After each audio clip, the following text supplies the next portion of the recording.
Chers frères, chères sœurs, chers sympathisants, chers amis visiteurs, bonjour.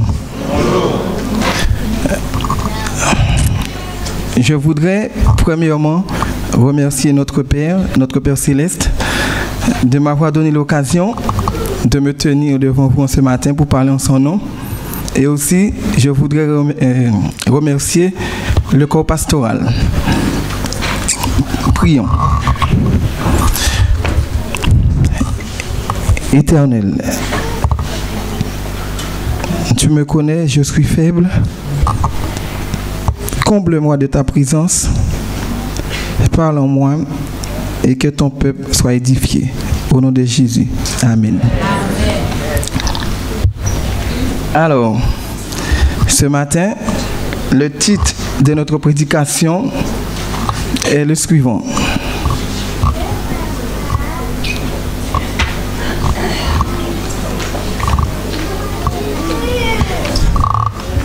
Être aveugle. Être aveugle. Dieu dit, faisons l'homme à notre image, selon notre ressemblance, et qu'il domine sur les poissons de la mer, sur les oiseaux du ciel, sur le bétail, sur toute la terre, et sur tous les reptiles qui rampent sur la terre. Dieu créa l'homme à son image. Il le créa à l'image de Dieu. Il créa l'homme et la femme. Dieu forma l'homme de la poussière de la terre. Il souffle dans ses narines un souffle de vie et l'homme devint un être vivant. Il y a des versions qui disent aussi et l'homme devint une âme vivante. Donc, à la création, Dieu a utilisé deux éléments essentiels pour que l'homme soit une âme vivante. De la poussière et le souffle de vie. La poussière qui est la chair et le souffle de vie qui est l'esprit. Après avoir créé l'homme, Dieu prend le soin de lui donner sa nourriture, sa propre nourriture pour survivre. N'oubliez pas, l'homme est composé de deux éléments essentiels, de la poussière et du souffle de vie. Et Dieu, il fait une nette distinction entre ces deux éléments. Et c'est pourquoi, dès la création, il a pris le soin de donner à chaque élément sa propre nourriture. Alors, Genèse 1er, verset 29, nous dit: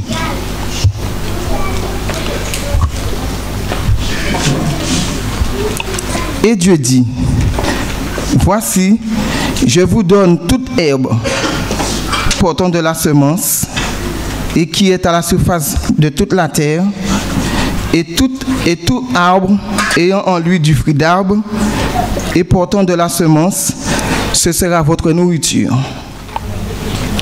Dieu a donné cette nourriture à l'homme pour son bien-être physique. Ça, c'est la nourriture de la chair. Maintenant, voyons la nourriture que l'homme a donnée pour l'autre partie. Genèse 2, versets 16 et 17. L'Éternel Dieu donna cet ordre à l'homme. Tu pourras manger de tous les arbres du jardin, mais tu ne mangeras pas de l'arbre de la connaissance du bien et du mal, car le jour où tu en mangeras, tu mourras. Dieu donne un ordre à l'homme et il attend à ce que celui-ci obéisse à l'ordre donné. Sinon, il mourra.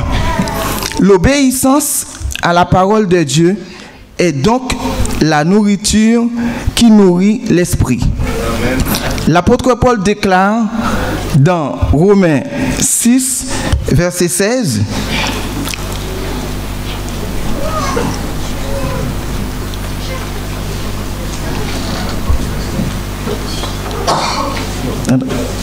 Attendez, je reviens. J'ai été trop vite alors. Deutéronome 8, versets 2 et 3. Dieu répète cette même vérité au peuple d'Israël. Qu'est-ce qu'il lui dit? Souviens-toi de tout le chemin que l'Éternel, ton Dieu, t'a fait faire. Si vous me voyez transpirer, ne vous inquiétez pas, c'est le stress. Ne vous inquiétez. Alors, souviens-toi donc de tout le chemin que l'Éternel, ton Dieu, t'a fait faire pendant ces 40 années. Merci.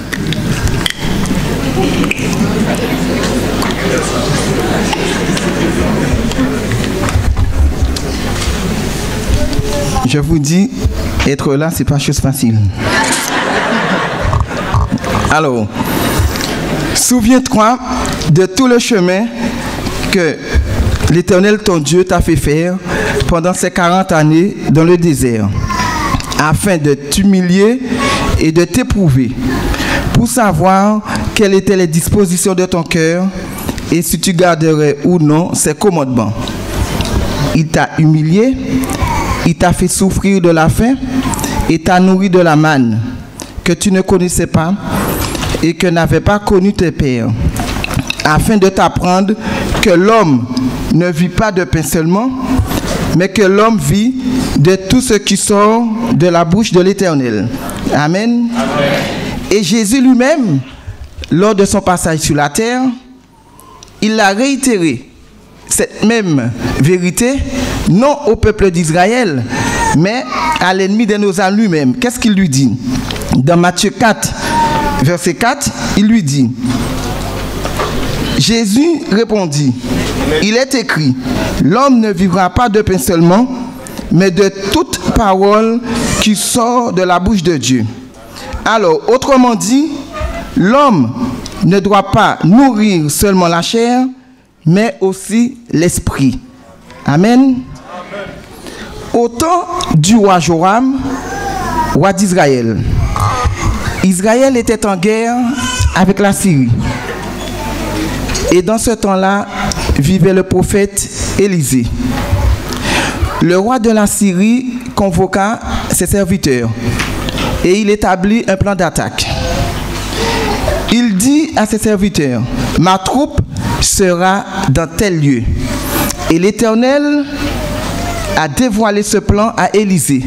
Et Élisée le fit connaître au roi d'Israël en lui disant, garde-toi de passer dans tel lieu, car le roi de la Syrie y sera. Alors, pour avoir le cœur net, le roi d'Israël envoya des gens vérifier. Effectivement, la troupe syrienne était là. Cela arriva non pas une fois ni deux fois, c'est-à-dire plusieurs fois. Alors, le roi de la Syrie eut l'esprit troublé. Il convoqua de nouveau ses serviteurs et leur dit, qui est le traître parmi nous? Qui est pour le roi d'Israël? Parce que tous nos plans sont connus par le roi d'Israël. Alors, l'un de ses serviteurs lui dit, ô roi, personne, mais en Israël, il y a un homme nommé Élisée, le prophète, qui rapporte au roi d'Israël toutes les paroles que tu prononces dans ta chambre à coucher. Alors, le roi de la Syrie dit, allez et voyez où il est et je le ferai prendre. Alors, ce matin, ce qui nous intéresse, c'est ce qui va se passer par la suite. Mais je vous ai raconté ce qui s'est passé avant pour que vous puissiez comprendre la suite. Alors, qu'est-ce qui s'est passé par la suite? Voyons 2 Rois, versets 6, 13 et 17. 2 Rois 6, versets 13 et 17. Ok. Alors, allez et voyez où il est, et je le ferai prendre. On vint lui dire, voici, il est à Dothan. Il y envoya des chevaux, des chars et une forte troupe qui arrivèrent de nuit et qui enveloppèrent la ville. Le serviteur de l'homme de Dieu se leva de bon matin et sortit. Et voici, une troupe entourait la ville, avec des chevaux et des chars. Et le serviteur dit à l'homme de Dieu, « Ô mon Seigneur, comment ferons-nous » Il répondit, « Ne crains point, car ceux qui sont avec nous sont en plus grand nombre que ceux qui sont avec eux. » Élisée pria et dit, « Éternel, ouvre ses yeux pour qu'il voie. » Et l'Éternel ouvrit les yeux du serviteur qui vit la montagne pleine de chevaux et de chars de feu autour d'Élisée. Amen. Amen. Alors, Élisée pria à l'Éternel pour ouvrir les yeux de son serviteur. Était-il aveugle? Alors, qu'est-ce que le verset 15 de 2 Rois nous dit? Le verset 15 nous dit, « Le serviteur de l'homme de Dieu se leva de bon matin et sortit, et voici une troupe entourait la ville, avec des chevaux et des chars. Et le serviteur de l'homme de Dieu dit, « Ô mon Seigneur, comment ferons-nous » Alors, s'il dit ça, il a bien vu la troupe syrienne, il a vu les chevaux et il a vu les chars. Et c'est pour cela qu'il a eu peur. Alors, si le serviteur de l'homme de Dieu voit, pourquoi Élisée demande à Dieu de lui ouvrir les yeux? Le serviteur de l'homme de Dieu n'avait pas de problème physique. Il n'était pas aveugle physiquement. C'est-à-dire, il n'était pas aveugle de la chair. Mais il avait un problème de l'esprit. Il était aveugle spirituellement.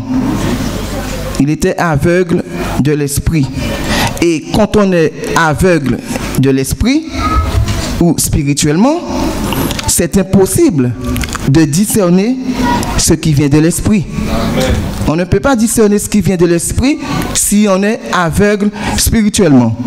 Et maintenant, comment devient-on aveugle spirituellement ou de l'esprit? Vous vous rappelez de Naaman, le Syrien? Il était lépreux. Il alla voir Élisée pour avoir la guérison. Et Élisée lui fit dire de se plonger 7 fois dans le Jourdain. Et tu seras pur. Après sa guérison, il retourna vers Élisée pour lui offrir des prisons. Mais Élisée refusa. Le serviteur de l'homme de Dieu aurait préféré que son maître les accepte. Alors, qu'est-ce qu'il fait? Alors, il décida de réparer l'erreur de son maître. Comme si son maître avait fait une erreur, qu'est-ce qu'il fait? Lui, il décide de faire la réparation. Prenons 2 Rois, verset 5, 2 Rois 5, verset 19 et 25. C'est un peu petit, je ne sais pas si vous voyez. Alors, 2 Rois 5, verset 19 et 25, nous dit quoi? Et Élisée lui dit, va en paix. Lorsque Naaman eut quitté Élisée et qu'il fut à une certaine distance, Géasi, serviteur d'Élisée, homme de Dieu, se dit en lui-même, voici mon maître a ménagé Naaman, ce Syrien, en n'acceptant pas de sa main ce qu'il avait apporté. L'Éternel est vivant, je vais courir après lui et j'en obtiendrai quelque chose.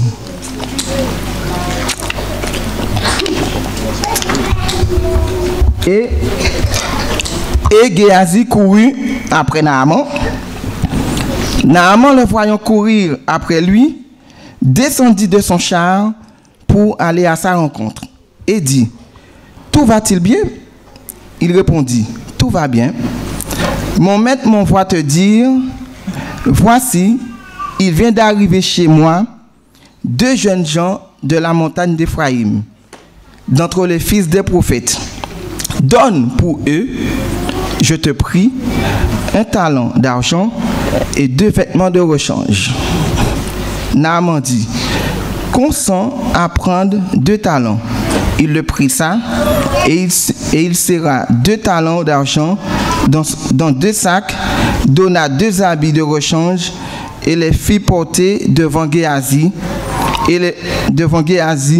par ses serviteurs. Et Géasi, arrivé à la colline, Géasi les prit de leurs mains et les déposa dans la maison et renvoya ces gens qui partirent. Puis il alla se présenter à son maître et lui dit, et Élisée lui dit, d'où viens-tu? Géasi répondit, ton serviteur n'a été ni d'un côté ni d'un autre. Alors, est-ce que quelqu'un a compté le nombre de fois que Géasi a menti? Est-ce que vous avez compté? Non. Alors, regardez. Qu'est-ce qu'il dit? Mon maître m'envoie te dire. Déjà, premier mensonge. Mon maître m'envoie te dire. Voici, il vient d'arriver chez moi 2 jeunes gens de la montagne d'Éphraïm, d'entre les fils des prophètes. Deuxième mensonge. Alors, troisième mensonge. Je te prie, donne, je te prie, 1 talent d'argent et 2 vêtements de rechange pour eux. Troisième mensonge. Et le quatrième, il répondit, ton serviteur n'a été ni d'un côté ni d'un autre. 4 mensonges d'un coup. Et qu'est-ce que Jésus nous dit?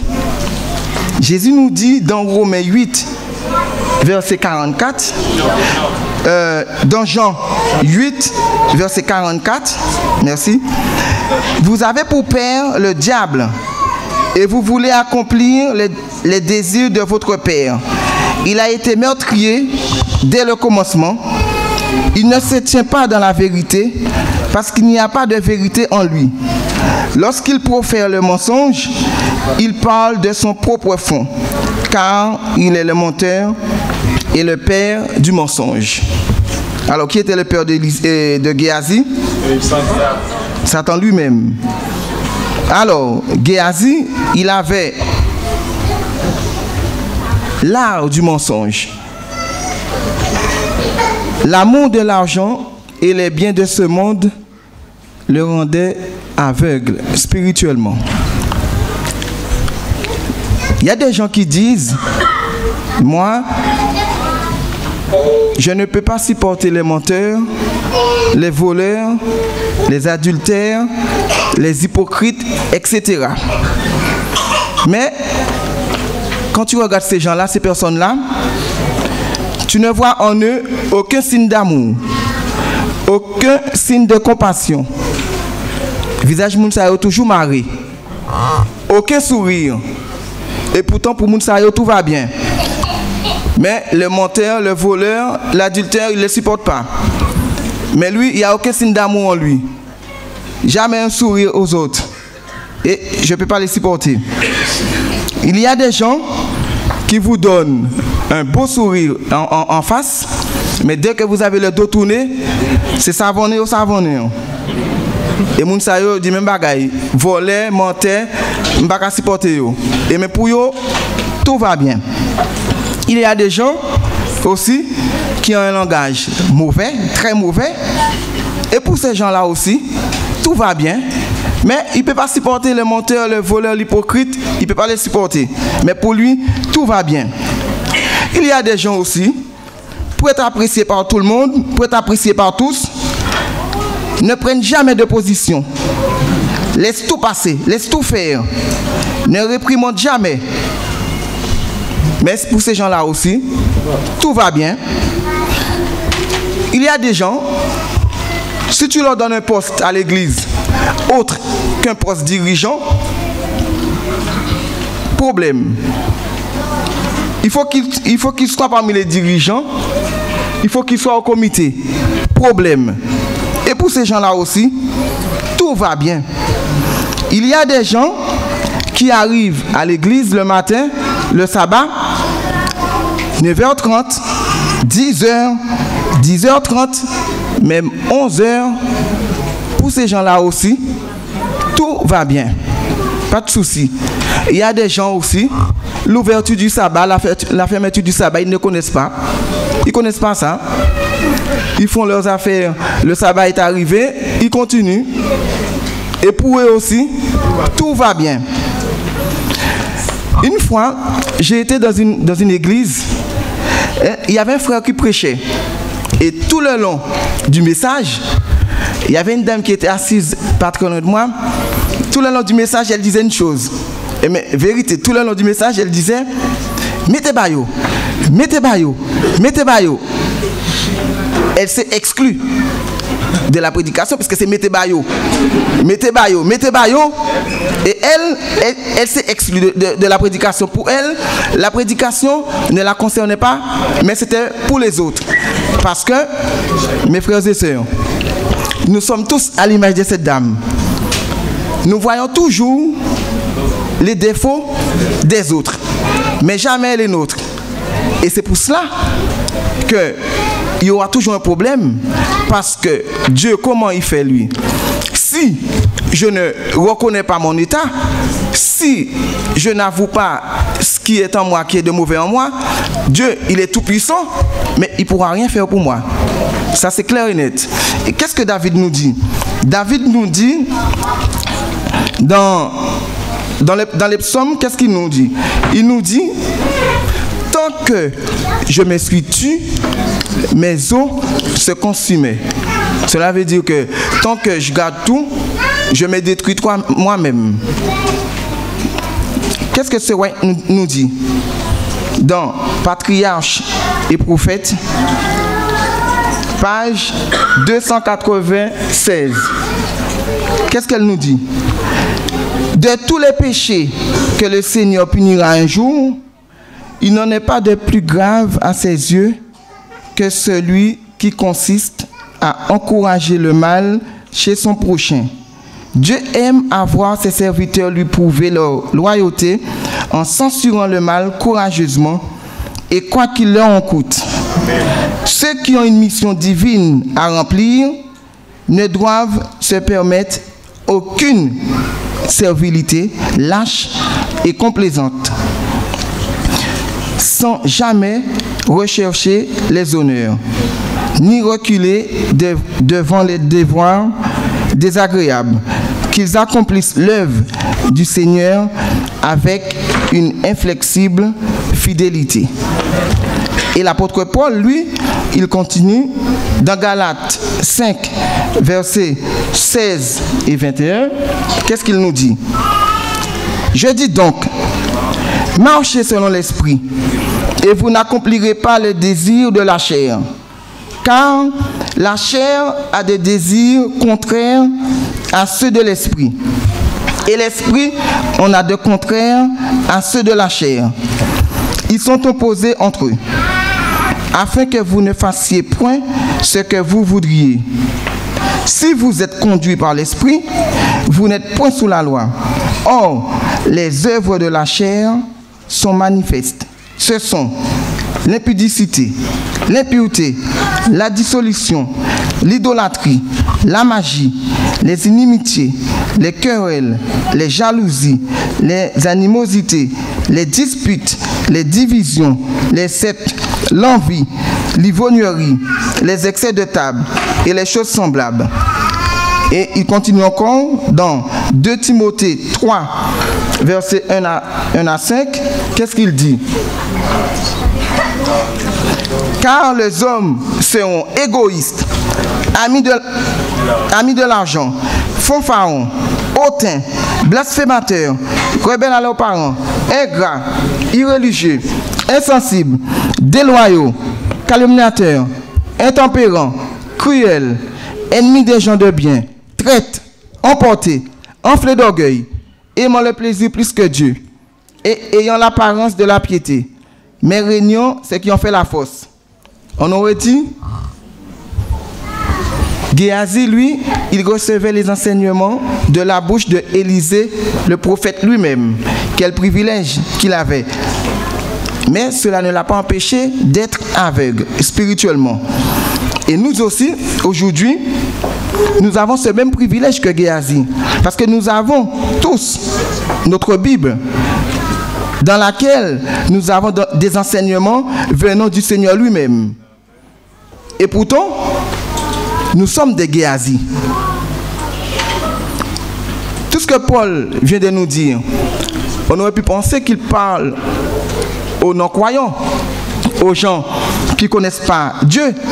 Ah non, c'est à nous que Paul parle quand il dit ils seront égoïstes, amis de l'argent, fanfarons, hautains, blasphémateurs, ingrats, irréligieux, insensibles, déloyaux, calomniateurs, intempérants, cruels, ennemis de gens de bien, traites, emportés, enflés d'orgueil, aimant le plaisir plus que Dieu, ayant l'apparence de la piété, mais régnant ceux qui en fait la force. C'est ce qu'on voit à l'église, non? C'est dans l'église même qu'on retrouve ces choses-là, mes frères et sœurs.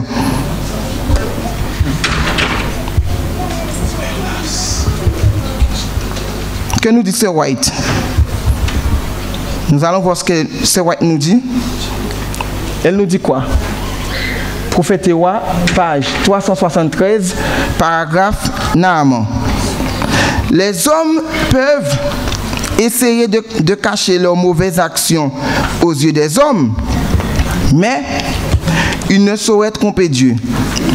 Nulle créature n'est cachée devant lui, mais tout est nu et découvert aux yeux de celui à qui nous devons rendre compte. Géasi croyait tromper Élisée, mais Dieu révéla au prophète les paroles que Géasi avait adressées à Naaman, ainsi que tous les détails de leur entrevue. La vérité procède de Dieu. La tromperie sous ses multiples formes vient de Satan. Quiconque se détourne du droit sentier se place sous la puissance du malin. Ceux qui suivent le Christ ne prennent point part aux œuvres infructueuses des ténèbres, dans leurs paroles comme dans leur conduite. Ils se comportent avec simplicité, franchise et vérité, car ils se préparent à se joindre à ceux dans la bouche desquels il ne s'est trouvé aucun mensonge. Que fait Dieu? Dieu nous laisse encore, mes frères chers et sœurs, il nous laisse encore un peu de temps. Pourquoi? Pour lui donner l'occasion de gommer tout ce qui nous maintient encore dans l'aveuglement. C'est pour ça qu'il n'est pas encore venu. Parce qu'il sait s'il vient maintenant, on n'est pas encore prêt. On ne serait pas sauvé. Du coup, il nous laisse encore un peu de temps pour lui donner l'occasion de nous changer. Si nous refusons, nous subirons le même sort que Géasi. Je vous laisserai le soin de découvrir, une fois arrivé chez vous, je vous laisserai le soin de découvrir ce qui est arrivé à Géasi. Vous allez dans 2 Rois et vous prenez tout le chapitre 5 et vous verrez comment il a terminé, Géasi. Toi qui m'écoutes ce matin, quelle sera ta décision? Te feras-tu de l'obéissance à la parole de Dieu ta priorité? Ferons-nous de l'obéissance à la parole de Dieu notre priorité? Que nous puissions dire, comme le psalmiste David, « Enseigne-moi, Éternel, la voie de tes statuts, pour que je la retienne jusqu'à la fin. Donne-moi l'intelligence pour que je garde ta loi et que je l'observe de tout mon cœur. Conduis-moi sur le sentier de tes commandements, car je l'aime. Incline mon cœur vers tes préceptes et non vers le gain. Détourne mes yeux de la vue des choses vaines et fais-moi vivre dans tes voies. » Que le Seigneur vous bénisse. C'est ma prière pour chacun d'entre nous. Et que le Seigneur vous bénisse tous et qu'il me bénisse. Amen.